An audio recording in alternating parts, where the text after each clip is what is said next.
અમેરિકામાં ફરી બે વિમાન વચ્ચે અકસ્માત સર્જાયો હોવાનું સામે આવ્યું છે, જેમાં ઓરિઝોનના સ્કોટ્સડેલ એરપોર્ટ પર એક જેટ વિમાન સાથે બીજું જેટ વિમાન અથડાયું હતું. આ ઘટનામાં એકનું મોત જ્યારે 4 લોકોને ઈજા થઈ હોવાનું સામે આવ્યું છે.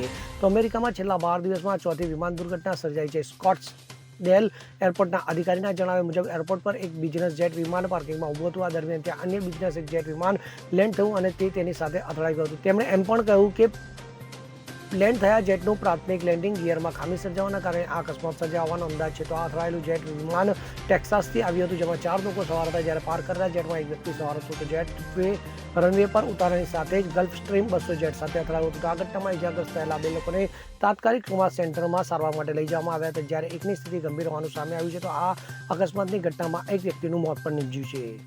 Bureau report CN24 news. હવે જુઓ દેશ દુનિયાની તમામ ખબરો તમારી આંગળીના ટેરવે. ઉઠાવો મોબાઈલ અને Google Play Store પરથી ડાઉનલોડ કરો અમારી CN24 ન્યૂઝ મોબાઈલ એપ.